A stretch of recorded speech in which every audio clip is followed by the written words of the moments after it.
Hey everybody, welcome to DnD Tales 11. These are all green text tonight, read out by Gandalf. It's the first time we've done any of these on this channel. These are just a couple of short stories. If you like these and you haven't heard of Neckbeardia, I'd say he specialises in longer, more in-depth stories. I'll leave a wee link in the description for you just to have a look if you're not familiar with him, but I suspect you might actually be. Be me, 25-year-old gamer working at gas station. Roommate, 34, wants to bring over 4 18-year-olds to play D&D. Shrug, never played. Decided to join. Make druid because versatility. DM says I can shapeshift into basic animals, from mouse to bear and flyers and shit. Pikachu face.jpg. Already have a plan for the first encounter. Find a cave with an evil sorcerer surrounded by hostile guards. Roll for initiative. Rolled a nat 1. Fuck. Works in my favor.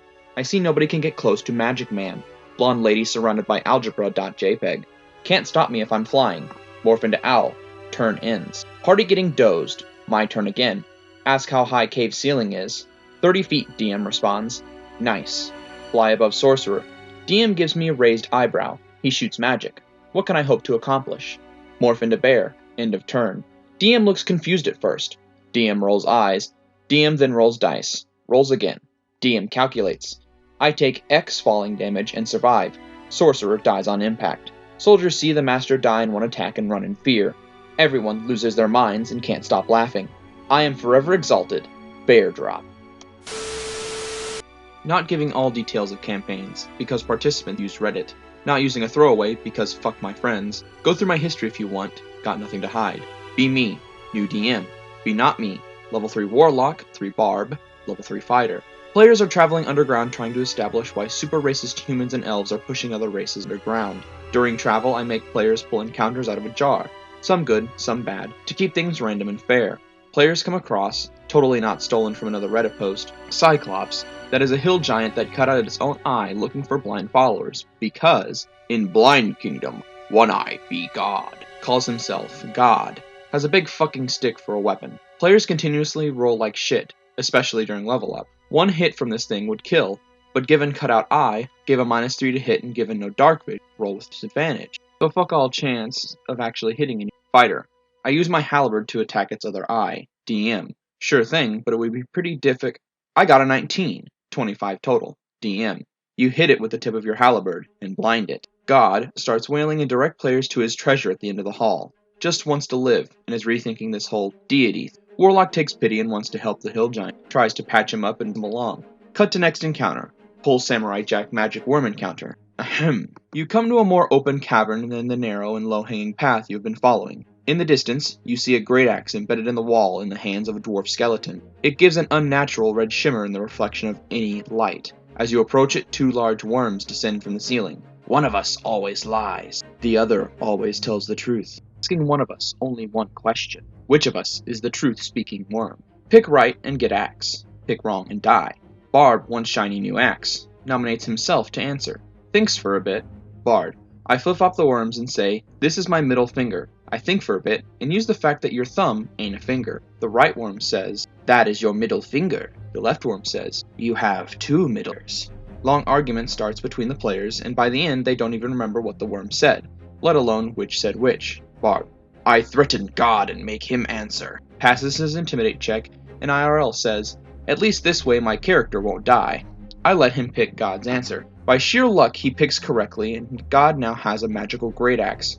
Refuses to give it to the barb, who is now just pouty. Players finally reach the planned encounter. Reach a priest from a cult driving people further underground and 2 guards. Battle ends up super difficult, even with next to useless God helping by soaking up some damage. Barb down. Fighter, less than 10 hit points. Warlock, helpfully in the back with full hit points. They finally take down the priest. Out of his beheaded neck climbs an Intellect devourer. After a turn of finishing the lackeys and a missed attack against the devourer, it gets its turn. Body snatches the closest target, God. Successfully steals the mind of the dumb hill giant. God now inherits a variety of factors, including blind sight. Given he is the last standing of the group, he decides to run. Now have an intelligent hill giant that can see and has magical great axe rather than a big stick, who was run off to his companions in the darkness. God is my new favorite sub-boss. He's more powerful than the BBEG I had planned, and I don't know what to do with this information. Alternative title: Why Summoning Create Construct Leads to Absolute Chaos. Be me, Siege Mage Extraordinaire. Be not me, a half-giant summoner, Curomancer, damn fear necromancer who gets 5 hit dice a level worth of undead, and a tiefling slayer assassin with guns. Enter important village. Major trade route goes through here. Learn evil empire plans on taking the village to cripple neighboring kingdom's economy. They'll be coming from the north, through a narrow valley, in roughly 10 days. Get hired by the local lord after we dealt with a bandit party. Later learn those were the scouts of the empire. We need a plan. Curomancer and Summoner get to work building an undead army. I raise dead too, but also get to work making constructs. Simple machines to animate. Can only shoot rifles or use bows. Assassin makes guns. Summoner's Eidolon digs 3 trenches. Set up our impromptu army. Constructs in the back, most trench, 30 feet wide, with ballistas and a cannon. Middle trench contains undead army, all dressed in hooded robes with bows and guns. Front trench contains dummies, bombs, traps, and drip rifles. These rifles will go off at random. Add iron cobras past the trenches, closer to the front lines to scare them. 1 day left. Set up pit traps and use magic to dig into one of the valley's sides. Enemy army arrives. Leader gives long-winded speech about how "You should be glad we're accepting your puny village into the loving arms of the Empire." Gets cut off by rifle shot whizzing by his head. War begins. Army of 150 men charges in. Skeletons attack when they pass the alarm point.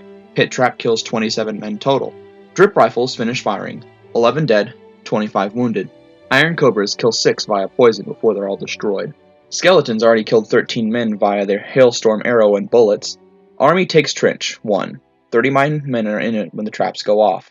All die. 6 more caught by the subsequent rock slide. Trench is basically covered up due to the rock slide. Army still running in. Everyone's scared. Constructs fire the cannon and ballistas. Kill 4 with 1 cannon shot, and 2 more get impaled by the ballistas. Skeletons now more accurate due to enemy being in better range. Down another 17 while constructs shoot their rifles, killing 9 more. Enemy routing. Leader scared shitless. Skeletons and constructs keep firing. Down 10 more. Cannon fires. Cripples 4.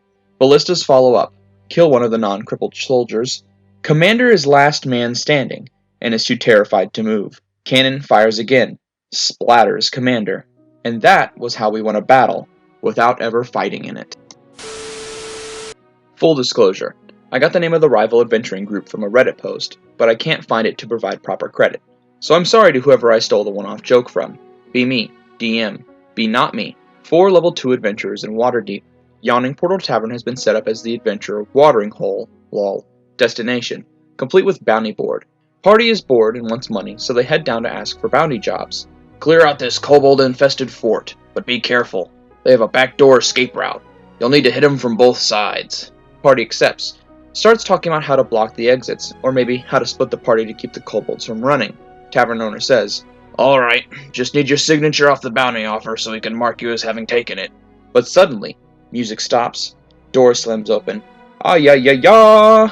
Turned down for what? 3 massive, burly dragonborn vogue through the entrance to the yawning portal. There is not a shirt among them. The leader, Gregorio, a gold dragonborn paladin, with a massive symbol of Bahamut hanging from his neck onto his bared chest, covered only by leather straps that hold his arm and leg pieces of plate armor in place on his body. Brains, Perducci, a silver dragonborn gunslinger cleric, flexing as he reads a book with smoldering intensity. On closer inspection, the book is upside down. The sneaky one, Al Dente, a black dragonborn rogue inquisitive, with a hooded cloak open to the elements as he wields a magnifying glass as if he wants to stab you with it. "We are the Baja Men, and we have arrived, as promised, to claim the kobold hunt quest for the glory of our god." Obviously, the party is upset because they got here first. And also, these guys are huge fucking posers. But things get worse when Gregorio notices the PC dragonborn. "Are you ashamed of the body that your god has given you?" he says with a bad Antonio Banderas accent. "You have a duty to be proud, not to hide your inadequacy. If you do not draw the eye of every passerby, you do disservice to Bahamut and the gifts he bestowed upon our race." Eventually, because these guys are so pushy, the party agrees to a competition. "We each take 1 entrance to the kobold fort. The party who reaches the hoard of stolen goods first receives this quest reward, and the losers will be forced to concede that the other group is the superior adventuring party." Both teams sign the bounty paper. The Baja Men walk backward out the door of the yawning portal, putting their fingers threateningly like in West Side Story. Or something. I don't know. I never saw West Side Story. The players immediately start planning, not how to prepare for their side of the quest, but how to make the Baja Men's live as difficult as possible. I've literally never seen this level of player immersion intensity before, and all it took was to antagonize them with a group of flamboyant, shirtless religious beef lizards. Their methods of screwing with the Baja Men also form a story worth telling, but that's a tale for a different post.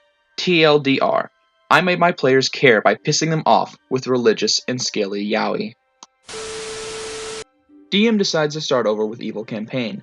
Goes from sand terrorism to political turmoil with the dark elements of factions and a family backstabbing and betraying each other. Wants to try and make it semi-serious if possible. Players allowed to use characters from old Evil Campaign or design new ones. Tell him I have an idea for a character, but he might not fit into the situation. Trust my judgment, tells me to test it out, see how it goes. Gnome fighter who's a soldier in the Gnome Mafia it is then. First session starts, and begins with a bit of roleplay as we meet with our contact in an abandoned warehouse. Before anything else is said, I introduce myself with my best Sopranos inspection. Hey, what it do? They call me Tony No More Promo, ows. DM stops me. Yeah, you gotta change your character. Okay, to be fair, I did warn him. Be me, DM doing session 0 with friends. Party fighter asks, hey, is there any way my character can speak thieves' cant? I mean, if you can give me a good enough reason, sure. I move on to the other members of the group, helping them with their characters. A few minutes later, he says he's ready to give me his reason. During my character's time in his country's military, he was part of a secret organization of soldiers who, wanting to avoid the crushing burden of responsibility, devoted their lives to doing as little work as physically possible. This devotion to the way of life they called the sham led them to adopting thieves' cant in order to communicate their intentions of doing nothing. I couldn't not let him have it after that.